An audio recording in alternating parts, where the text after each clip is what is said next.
Assalamualaikum warahmatullahi wabarakatuh. Kami dari kelompok 4B akan mempresentasikan mengenai studi kasus mengenai septic shock dengue.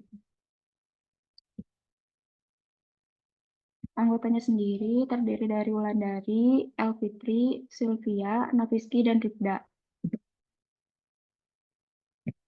Subjektif.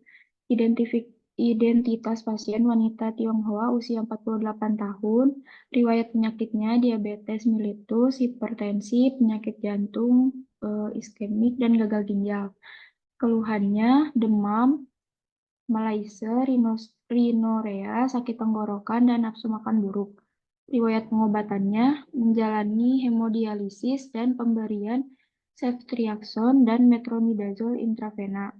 Riwayat sosialnya, di lingkungan sekitarnya banyak yang terdiagnosis demam berdarah sehingga dilakukan tes infeksi demam berdarah di hari ke-6 sakitnya.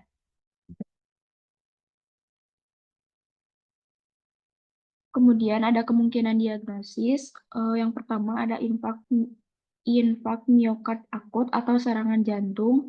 Keluhan pasien demam, kehilangan kesadaran, buang air besar setelah hemodialisis, adanya perlemakan hati, serangan jantung mendadak, peningkatan vaskularisasi paru, shock, sepsis dengan DIC, dikombinasi dengan hipovolemia akibat pendarahan gastrointestinal dan peningkatan sitokin secara tiba-tiba. Kriteria diagnosisnya, sesak napas, nyeri di dada, leher, detak jantung abnormal, dan kecemasan. Gangguan pencernaan, gejala iskemia, penurunan aliran darah akut di koroner. Yang kedua ada infeksi dengue dengan sepsis. Eh, eh, Keluhan pasiennya sepsis, tidak demam, tapi jumlah trombosit menurun cepat, nafsu makan buruk. Kriteria diagnosisnya peningkatan suhu hingga 40 derajat Celcius, sakit kepala parah, nyeri retroorbital, malaise, dan nyeri sendi dan otot yang parah, mual dan muntah dengan ruam yang muncul 3-4 hari setelah timbulnya demam dan manifestasi pendarahan.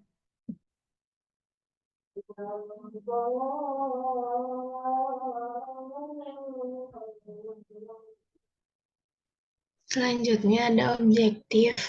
Jenis pemeriksaannya ada demam, hasilnya 37,8 derajat, hasil normalnya 36,5 sampai 37,6 derajat Celcius. Kesimpulannya tidak normal. Tekanan darahnya 161/89 mmHg. Hasil normalnya sistoliknya kurang 130 mmHg, diastoliknya 85 mmHg. Kesimpulannya tidak normal. Untuk denyut nadi dan frekuensi pernafasan normal, protein C reaktifnya 32,64 mg per mili, hasil normalnya kurang dari 0,3 mg per liter. Kesimpulannya tidak normal.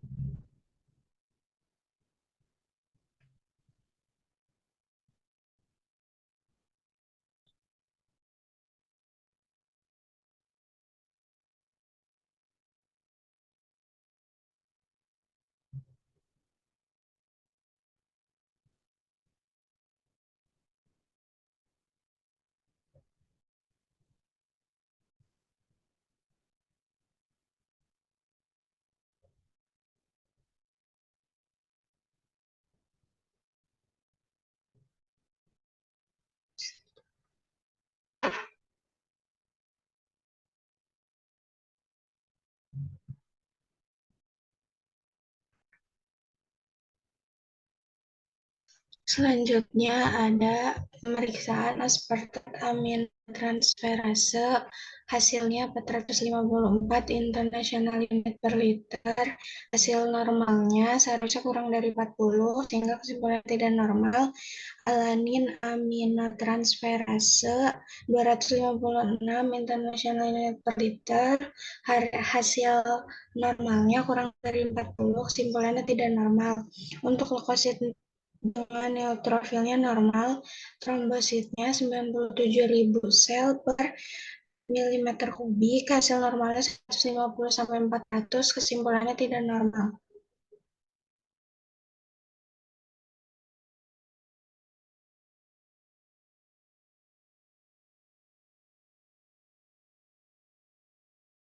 Untuk asesmennya, ada program medis. Yang pertama ialah demam malaise, rinorea, sakit tenggorokan dan nafsu makan buruk selama 2 hari merupakan keluhan awal pasien.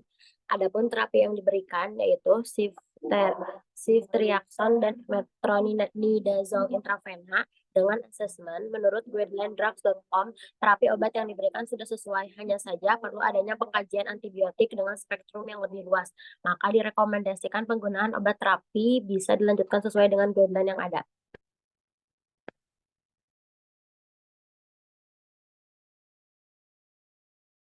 Selanjutnya, masalah medis, hemolisis, dan infeksi intraabdominal. Terapi yang diberikan piperacillin dengan tazobactam. Asesmennya tidak diberitahu secara jelas mengenai bentuk sediaan, dosis, dan rute pemberian obatnya. Jadi belum bisa dikatakan sudah sesuai atau tidak.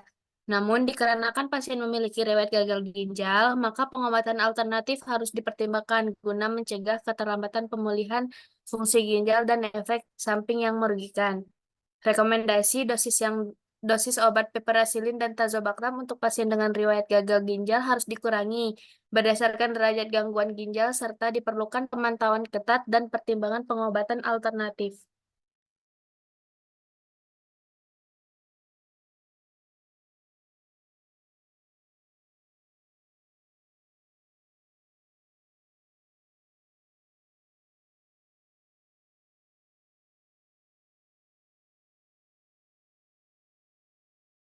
Selanjutnya ada plan. Penyebab kematiannya sepsis akibat bakteriemia enterokok yang mendasari infeksi dengue. Faktor penyebabnya yaitu diabetes mellitus 2 yang mendasari gagal ginjal kronik dan penyakit jantung iskemik. Antibiotik empiris perlu dipertimbangkan pada pasien terinfeksi demam berdarah yang memiliki resiko tinggi terkena bakteriemia.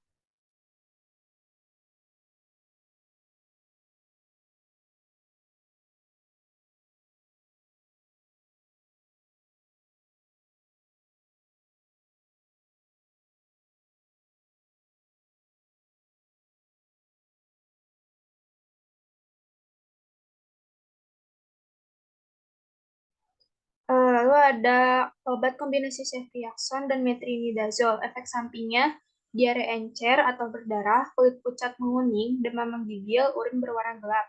Peringatannya, untuk pasien yang memiliki riwayat penyakit jantung dan anemia, hemolitik, dan masalah hematologi tidak boleh digunakan. Dosis maksimalnya 2 gram ceftriaxone 1 kali sehari plus 500 mg metronidazole setiap 8 jam atau 12 jam.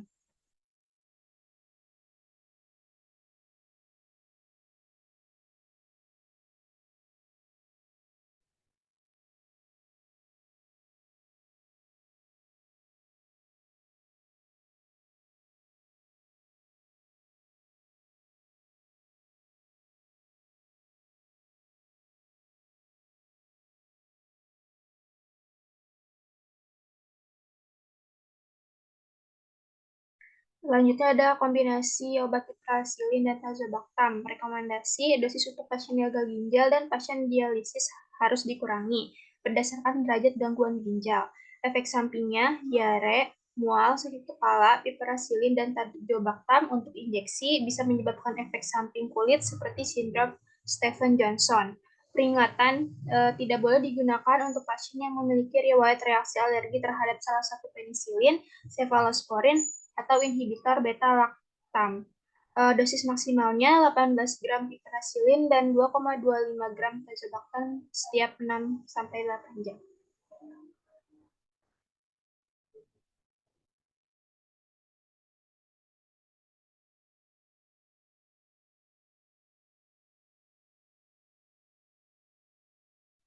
Lalu ada terapi non-farmakologinya. Meskipun tidak ada terapi non-farmakologis yang dirancang khusus untuk kasus ini, ada beberapa tindakan yang dapat diambil untuk mencegah komplikasinya, yaitu pertama, keseimbangan cairan tubuh harus terjaga, hidup di lingkungan yang bersih, istirahat yang cukup, mengatur pola makan yang sehat, dan pemberian jus dari buah-buahan yang mengandung vitamin C tinggi.